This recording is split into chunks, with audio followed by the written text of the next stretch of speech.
ओम शांति। 26 जून 2022 के अव्यक्त महावाक्य। पहले एक नज़र मुरली के मुख्य पॉइंट्स पर। बाप दादा ने कहा, तपस्या का बल बहुत श्रेष्ठ बल है। तपस्या करना अर्थात राज्य अधिकारी बनना, और तपस्या अर्थात मैं बाबा का, बाबा मेरा। बाबा का बनने से तुम गुलाम से राजा बन गए हो, तो बीच बीच में यह चेक जरूर करते रहो कि गुलाम पने के संस्कार कभी इमर्ज तो नहीं हो जाते। तपस्या का प्रत्यक्ष फल है खुशी, तो निरंतर खुशी में नाचते रहो। सदा खुशी में नाचना और बाप के व अपने आदि अनादि स्वरूप के गुण गाना। अब तुम्हें करण करावनहार बाप मिला है, तो अपनी सारी जिम्मेवारी बाबा को दे दो। बुद्धि में रहे स्वयं सर्वशक्तिमान मेरा साथी है, मैं सिर्फ निमित्त हूँ। बाप के बजाय अपनी जिम्मेवारी समझेंगे तो माथा भारी हो जाएगा। चाहे वाचा सेवा हो या कर्मणा, तुम स्वयं को निमित्त समझकर करते रहो तो सेवा भी खेल अनुभव होगी। फिर बाप दादा ने कहा, जो भी तुम्हारे पास खजाने हैं उनका प्रयोग इस तरह से करो कि खर्च कम और प्राप्ति अधिक हो। अब तुम्हें कम खर्च बाला नशीन बनना है। लास्ट में बाबा ने कहा, बच्चों का अटेंशन भी है और सफलता भी मिल रही है, लेकिन अभी तक स्वयं प्रति खजानों का यूज ज़्यादा करते हैं, इसलिए बचत करो। जब बचत होगी तभी उसे औरों की सेवा में लगा सकेंगे। अगर अपने लिए ही कमाया और खाया तो दान पुण्य कैसे करेंगे। अब सुनते हैं महावाक्यों को विस्तार से। मुरली का सार, तपस्या का प्रत्यक्ष फल खुशी। आज बाप दादा अपने सर्व तपस्वी राज बच्चों को देख रहे हैं। तपस्वी भी हो और राज अधिकारी भी हो, इसलिए तपस्वी राज हो। तपस्या अर्थात राज्य अधिकारी बनना। तपस्या राजा बनाती है, तो सभी राजा बने होना। तपस्या का बल क्या फल देता है? अधीन से अधिकारी अर्थात राजा बना देता है। इसलिए गायन भी है कि तपस्या से राज्य भाग्य प्राप्त होता है। तो भाग्य कितना श्रेष्ठ है, ऐसा भाग्य सारे कल्प में किसी को भी प्राप्त नहीं हो सकता। इतना बड़ा भाग्य है जो भाग्य विधाता को अपना बना दिया है। एक एक भाग्य अलग मांगने की आवश्यकता नहीं। भाग्य विधाता से सर्व भाग्य वर्षे में ले लिया है। वर्षा कभी मांगा नहीं जाता है। सर्व भाग्य भाग्य विधाता ने स्वयं ही दिया है। तपस्या अर्थात आत्मा कहती है, मैं तेरी तू मेरा। इसको ही तपस्या कहा जाता है। इसी तपस्या के बल से भाग्य विधाता को अपना बना दिया है। भाग्य विधाता बाप भी कहते हैं, मैं तेरा। तो कितना श्रेष्ठ भाग्य हो गया। भाग्य के साथ साथ स्वराज्य भी मिला है। भविष्य विश्व का राज्य स्वराज्य का ही आधार है, इसलिए तपस्वी राज हो। बाप दादा को भी अपने हरेक राज्य अधिकारी बच्चे को देख हर्ष होता है। भक्ति में अनेक जन्मों में बाप दादा के आगे क्या बोला, याद है या भूल गए हो? बार बार अपने को मैं गुलाम ही बोला है। मैं गुलाम तेरा। बाप कहते हैं, मेरे बच्चे और गुलाम। सर्वशक्तिवान के बच्चे और गुलाम शोभता है। इसलिए बाप ने मैं गुलाम तेरा के बजाय क्या अनुभव कराया, मैं तेरा। तो गुलाम से राजा बन गए। अभी भी कभी गुलाम तो नहीं बनते हो। गुलामपन के पुराने संस्कार कभी इमर्ज तो नहीं होते हैं। माया के गुलाम होते हो। राजा कभी गुलाम बन नहीं सकता है। गुलामपन छूट गया, वह कभी कभी अच्छा लगता है। तो तपस्या का बल बहुत श्रेष्ठ है। और तपस्या क्या करते हो? तपस्या में मेहनत करते हो। बाप दादा ने सुनाया था कि तपस्या क्या है? मौज मनाना। तपस्या अर्थात बहुत सहज नाचना और गाना।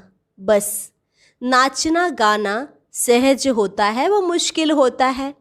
मनोरंजन होता है, वह मेहनत होती है। तो तपस्या में क्या करते हो? तपस्या का प्रत्यक्ष फल है खुशी। तो खुशी में क्या होता है? नाचना। तपस्या अर्थात खुशी में नाचना और बाप के और अपने आदि अनादि स्वरूप के गुण गाना। तो यह गीत कितना बड़ा और कितना सहज है। इसमें गला ठीक है व नहीं ठीक है, इसकी भी ज़रूरत नहीं है। निरंतर यह गीत गा सकते हो, निरंतर खुशी में नाचते रहो। तो तपस्या का अर्थ क्या हुआ? नाचना और गाना कितना सहज है। माथा भारी उसका होता है जो छोटी सी गलती करते हैं। ब्राह्मण जीवन में कभी किसका माथा भारी हो नहीं सकता। हॉस्पिटल बनाने वालों का माथा भारी हुआ? ट्रस्टी सामने बैठे हैं ना, माथा भारी है। जब करण करावनहार बाप है तो आपको क्या बोझ है? यह तो निमित्त बनाकर भाग्य बनाने का साधन बना रहे हो। आपकी जिम्मेवारी क्या है? बाप के बजाय अपनी जिम्मेवारी समझ लेते हैं तो माथा भारी होता है। बाप सर्वशक्तिवान मेरा साथी है तो क्या भारीपन होगा? छोटी सी गलती करते हो, मेरी जिम्मेवारी समझते हो तो माथा भारी होता है। तो ब्राह्मण जीवन ही नाचो गाओ और मौज करो। सेवा चाहे वाचा है चाहे कर्मणा, यह सेवा भी एक खेल है। सेवा कोई और चीज नहीं है। कोई दिमाग के खेल होते हैं, कोई हल्के खेल होते हैं, लेकिन है तो खेल ना। दिमाग के खेल में दिमाग भारी होता है क्या? तो यह सब खेल करते हो। तो चाहे कितना भी बड़ा सोचने का काम हो, अटेंशन देने का काम हो, लेकिन मास्टर सर्वशक्तिवान आत्मा के लिए सब खेल है। ऐसे है वह थोड़ा थोड़ा करते करते थक जाते हो, मेजॉरिटी अथक बनते हो, लेकिन कभी कभी थोड़ा थक जाते हो। यही योग का प्रयोग सर्व खजानों को, चाहे समय, चाहे संकल्प, चाहे ज्ञान का खजाना व स्थूल तन भी, अगर योग के प्रयोग की रीति से प्रयोग करो तो हर खजाना बढ़ता रहेगा। इस तपस्या वर्ष में योग का प्रयोग किया है ना? क्या प्रयोग किया है? इस एक एक खजाने का प्रयोग करो।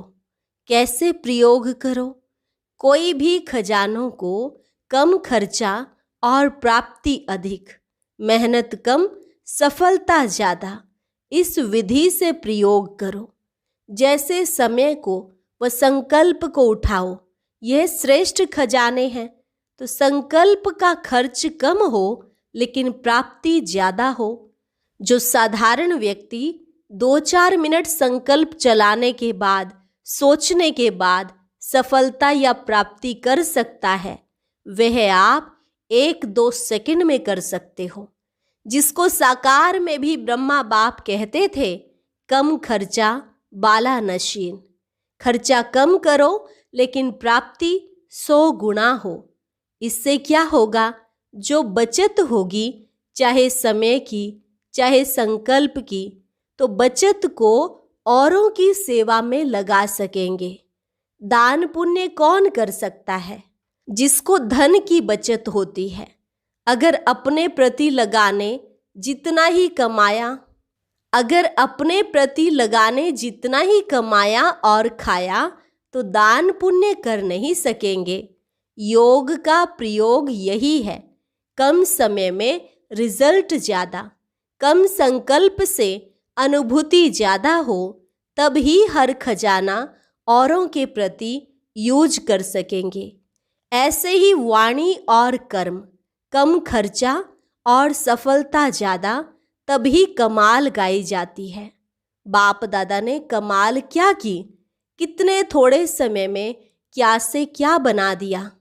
तब तो कहते हो कमाल कर दी। एक का पदम गुना प्राप्ति का अनुभव करते हो। तब कहते हो कमाल कर दिया। जैसे बाप दादा का खजाना प्राप्ति और अनुभूति ज़्यादा कराता है, ऐसे आप सब भी योग का प्रयोग करो। सिर्फ यह गीत नहीं है कि बाबा आपने कमाल कर दिया है, आप भी तो कमाल करने वाले हो, करते भी हो। लेकिन तपस्या के चलते हुए समय में मेजॉरिटी की रिजल्ट क्या देखी? तपस्या का उमंग उत्साह अच्छा है, अटेंशन भी है, सफलता भी है, लेकिन स्वयं प्रति सर्व खजाने यूज ज़्यादा करते हो।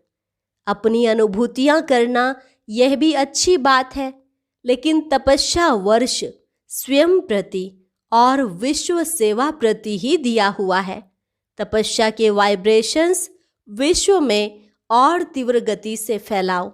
जो सुनाया कि योग के प्रयोग को और अनुभव की प्रयोगशाला में प्रयोग की गति को बढ़ाओ। वर्तमान समय सर्वात्माओं को आवश्यकता है आपके शक्तिशाली वाइब्रेशंस द्वारा वायुमंडल द्वारा परिवर्तन होने की, इसलिए प्रयोग को और बढ़ाओ। सहयोगी बच्चे भी बहुत हैं, यह सहयोग ही योग में बदल जाएगा। एक हैं स्नेही सहयोगी और दूसरे हैं सहयोगी योगी और तीसरे हैं निरंतर योगी प्रयोगी। अभी अपने से पूछो मैं कौन? लेकिन बाप दादा को तीनों ही प्रकार के बच्चे प्रिय हैं। कई बच्चों के वाइब्रेशंस बाप दादा के पास पहुँचे हैं, भिन्न भिन्न प्रकार के वाइब्रेशंस हैं। जानते हो कौन सी बात बाप के पास पहुँची है? इशारे से समझने वाले हो ना। इस तपस्या वर्ष में जो कुछ हो रहा है, इसका कारण क्या? बड़े बड़े प्रोजेक्ट कर रहे हो, इसका कारण क्या? कोई समझते हैं कि यही तपस्या का फल है, कोई समझते हैं तपस्या वर्ष में यह क्यों।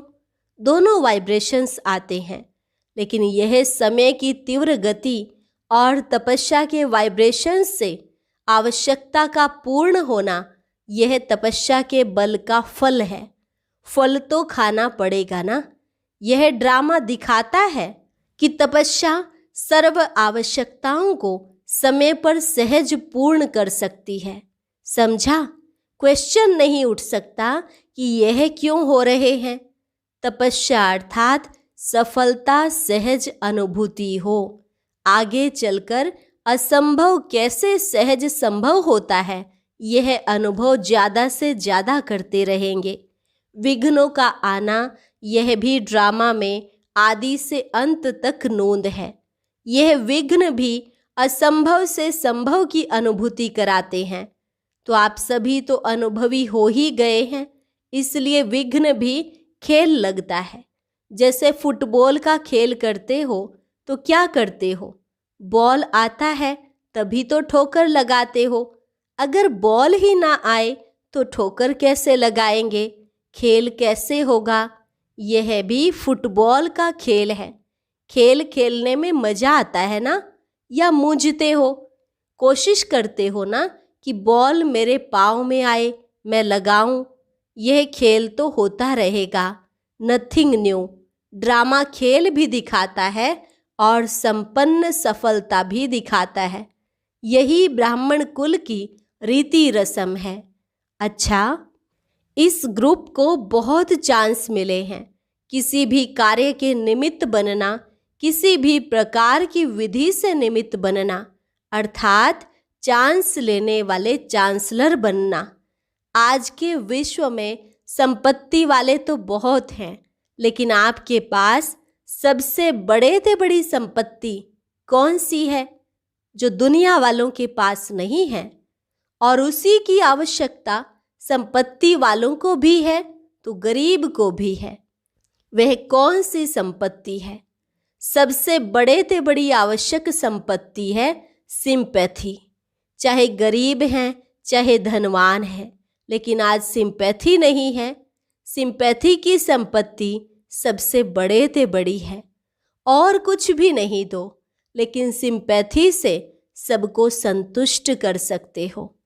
और आपकी सिंपैथी ईश्वरीय परिवार के नाते से सिंपैथी है, अल्पकाल की सिंपैथी नहीं। पारिवारिक सिंपैथी सबसे बड़े ते बड़ी सिंपैथी है और यह सबको आवश्यक है और आप सबको दे सकते हो।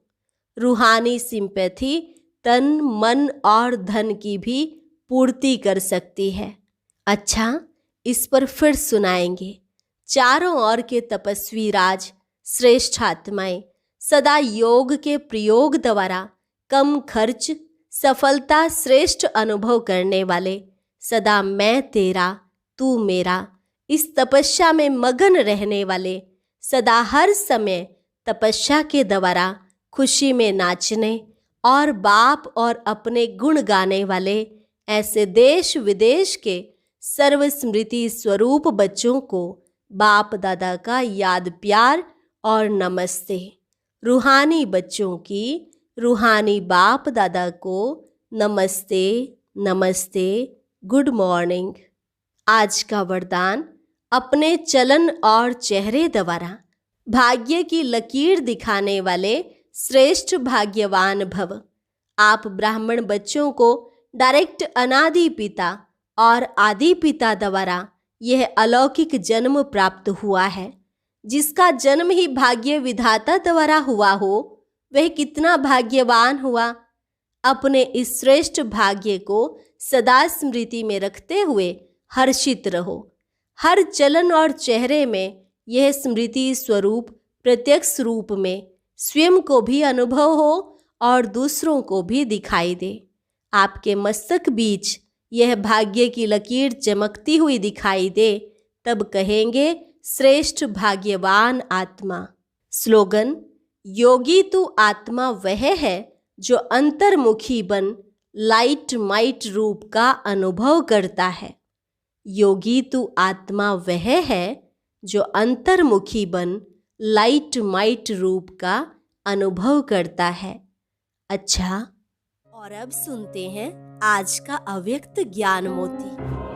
ये एक बहुत संस्कारितापूर्ण वीडियो है, जरूर देखें, कोई भी मिस ना करे।